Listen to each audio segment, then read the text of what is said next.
past few days we've been talking about Iktomi stories, and there's a lot of them, and some of them are funny. Actually, a lot of them are really funny because they uh, show us things that we're not supposed to do, and sometimes the results are just ridiculous. Yeah? They're just silly, and but sometimes they're vicious too.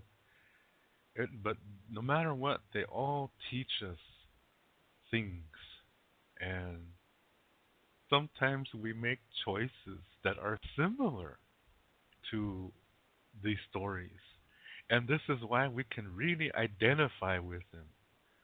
Yeah, so that so that because maybe something ridiculous happened to us too because of that choice that we made. And if I can think of something from my life, I will share it with you. But you see, I rarely make mistakes.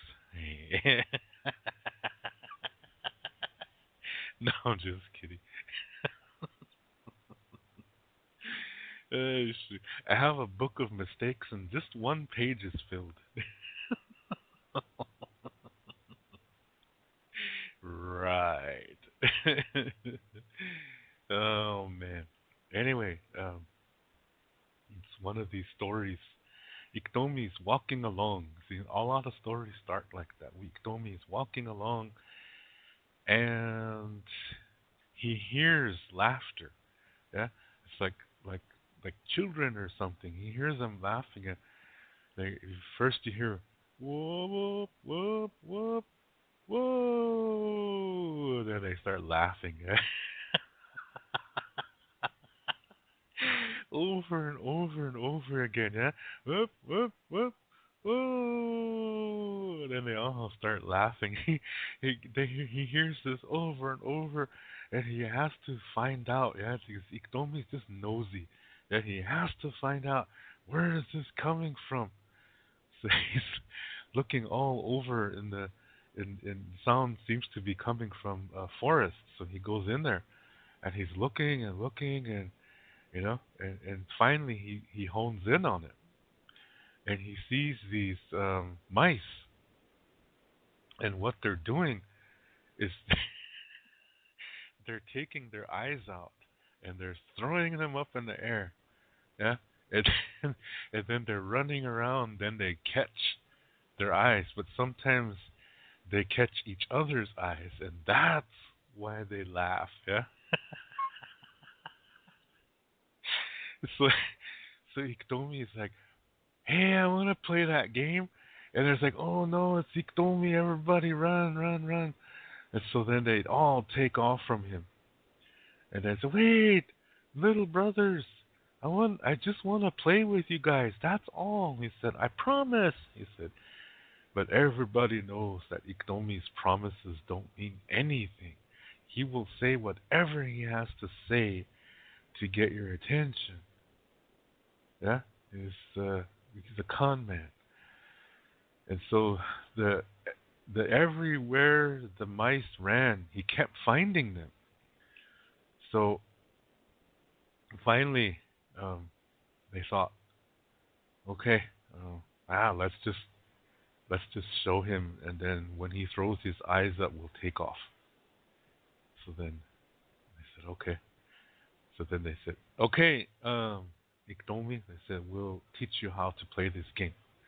So they taught him how to take his eyes out, yeah, and then to throw them up in the air. Now remember, they're in a forest, okay?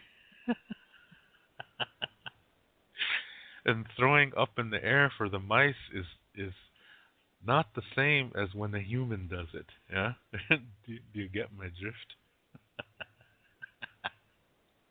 So, so the mice told Iktomi.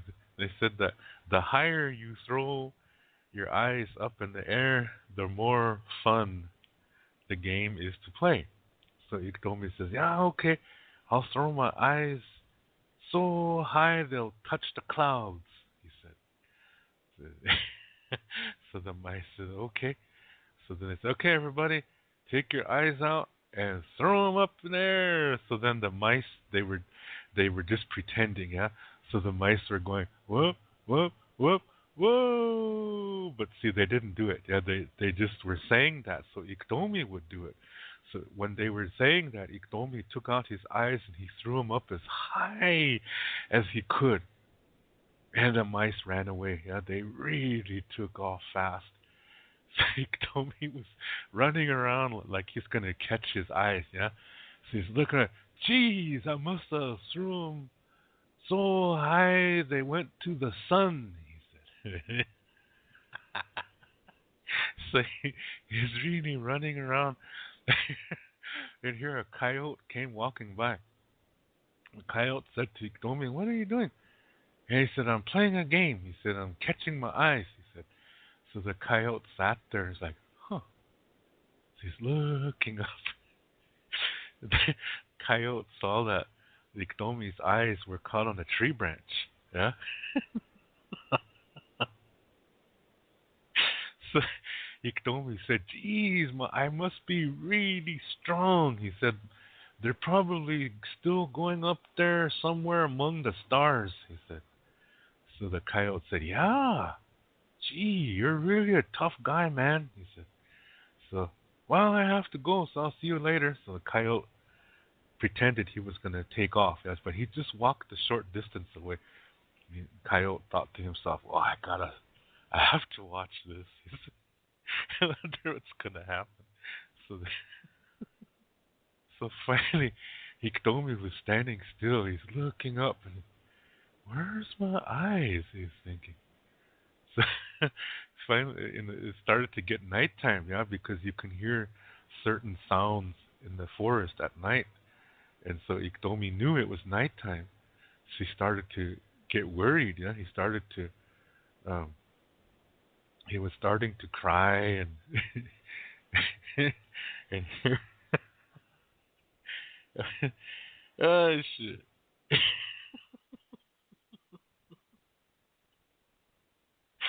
So he's just sitting there in the forest, and it's like he started to cry. Oh, really rhythmic, eh?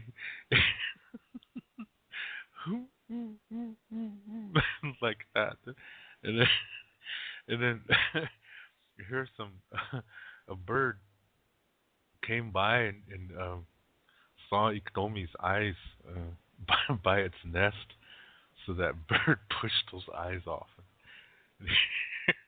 Here, they hit Iktomi on top of the head. Yeah, he felt hit him on his head, and it landed on his lap. So he said, "Oh, finally they came back." He said,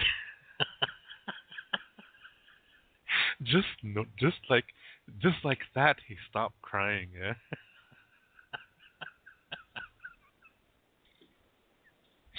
it's just so he put his eyes back in his sockets, and he started to. He realized, Jesus, I can't even see anything. He said, "Maybe I have him in the wrong side." He said, so he took his eyes out. He put his eyes back in. He said, "Ma," he said. He looked around. "I see two of everything," he said.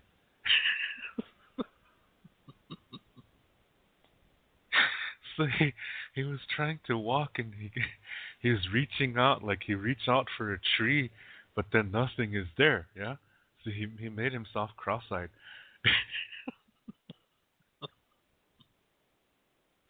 So he thought, okay, I must have put one in kind of funny. He said. So he took one out and turned it around, and he was. I can't sing the Iktomi songs because they're really funny sounding. Yeah, so I'm gonna make up my own.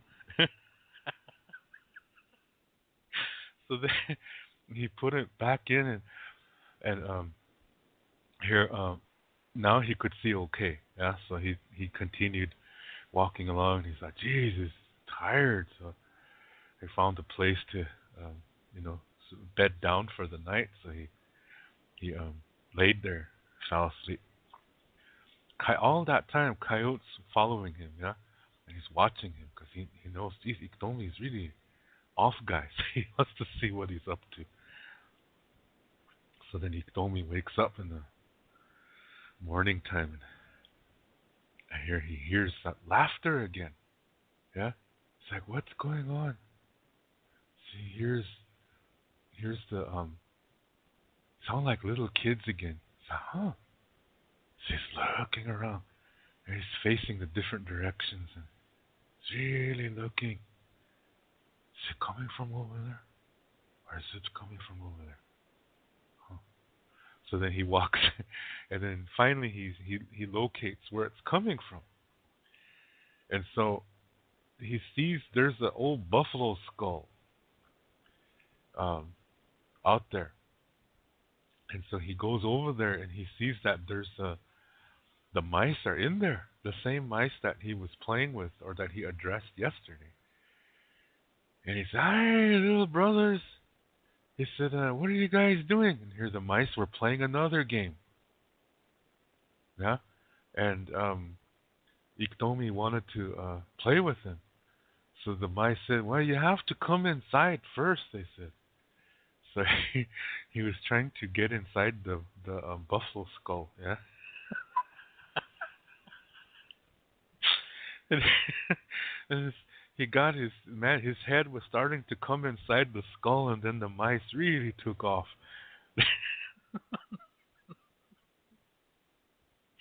And here he got his whole head inside the skull, and here he he managed to fit it in there, and then he couldn't see anything, yeah, because his head is just the skull is all over his head, his face.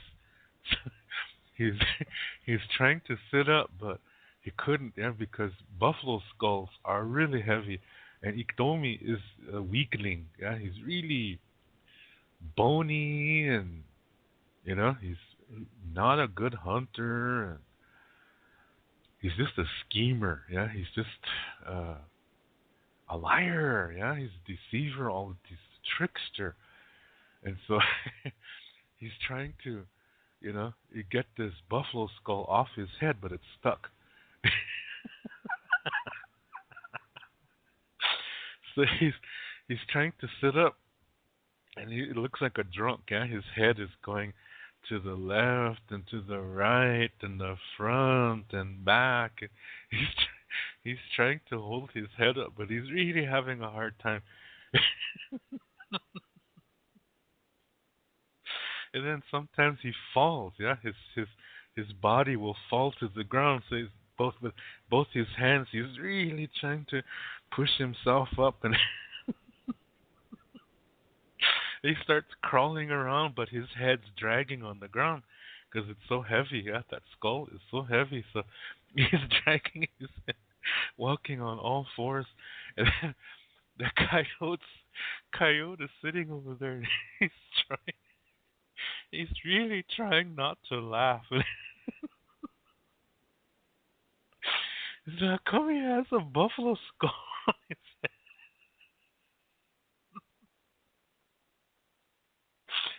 And so he's crawling around like that, and finally he comes to a tree, and so he uses the tree, to help himself stand up, and then so he's standing there holding onto a tree.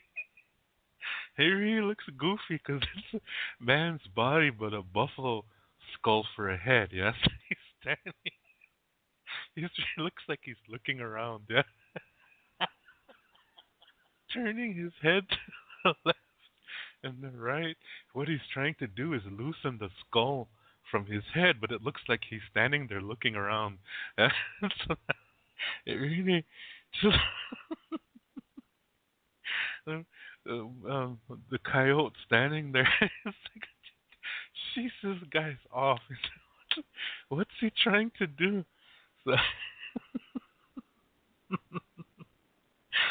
so Iktomi, he starts to cry again, yeah, like that. So finally, after I don't know, several hour or so, the coyote walks over to Iktomi, and he says, "Excuse me, sir." He said, "Can I help you?" And so Iktomi says, "Yeah, I got this skull stuck on my head." He said, "I'm trying to get it off, but I can't." He said. So Coyote said, "There's a rock to your left." He said, "There's a really big rock there." And he said, "Why don't you run and run into it head first, and I'm sure that will smash the skull, and so you'll be free." So Iktomi says, "Oh yeah, that's a good idea." He said, "It's just about 10 steps to the right." He said, "It's a really big rock." So, and there was, yeah, Coyote's telling him the truth. So Iktomi really runs, and it's hard, yeah, because the skull is so heavy. But his as he's leaning forward, his head is going faster and faster. He runs into that rock, and nothing happens. Instead, the rock falls apart.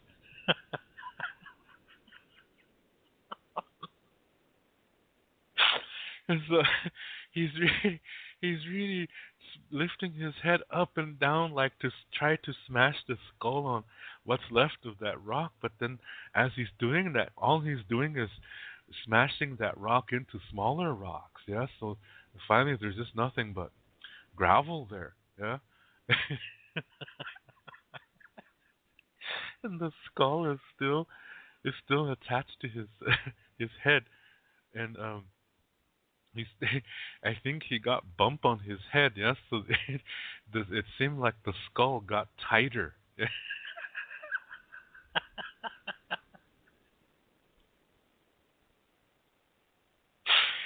So he's crawling around again, and then he'll stand up, and then he's trying to run into trees next. Yeah, he finds a tree, and he'll be banging his head on the tree, and the only thing that happens is the tree falls over. Yeah, and so, so he's running around, swinging his head left and right. He's crying at the same time, and he's running into tree after tree after tree, and nothing is happening.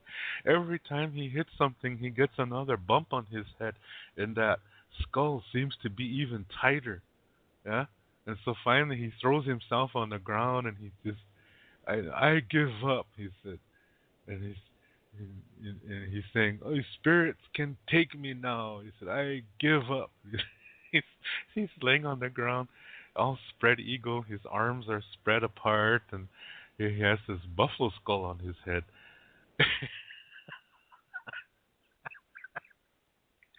So Coyote walks up to him, and this time he's disguising his voice, yeah, to a different person. And so Coyote says, excuse me, sir. What's wrong? Can I help you?" So Iktomi explains to him he has this buffalo skull stuck on his head, and it seems to be getting tighter, he said.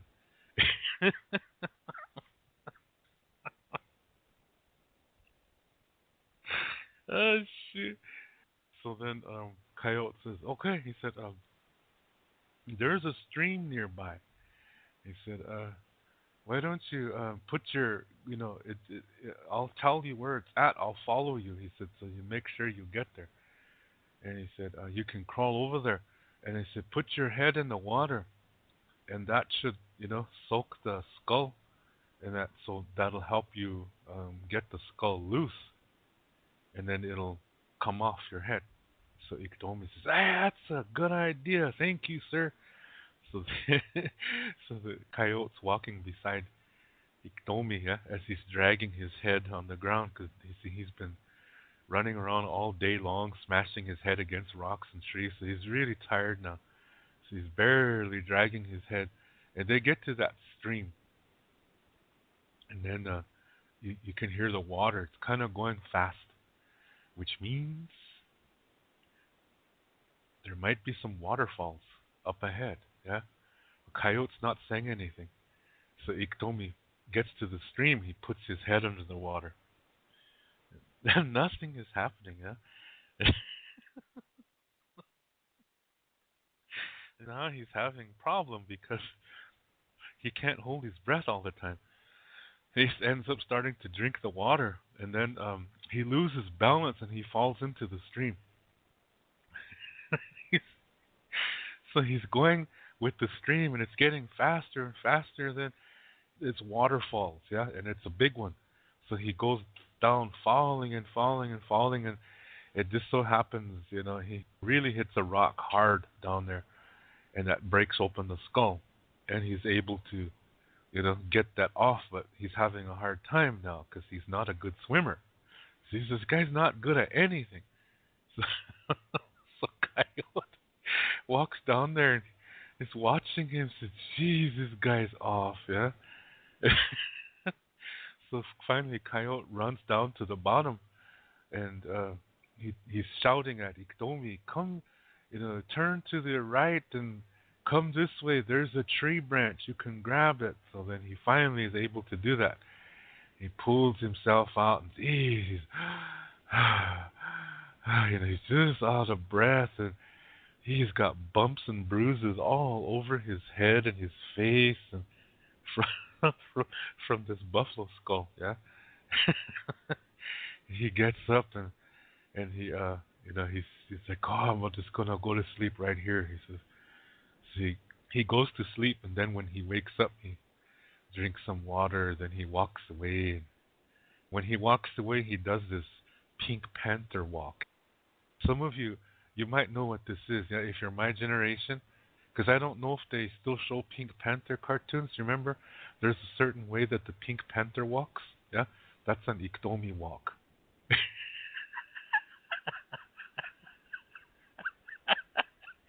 So he gets up and he walks away like that. Yeah, and that's the end of that adventure. Yeah, and that's the beginning of another one.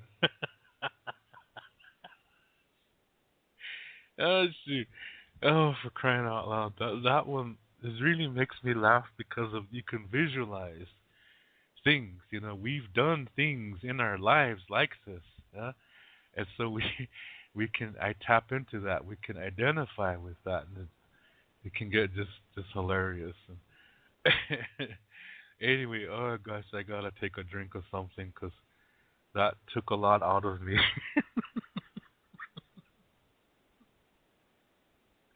Yeah, I'm sure we can identify with this, that we've done things like this in our lives, yeah?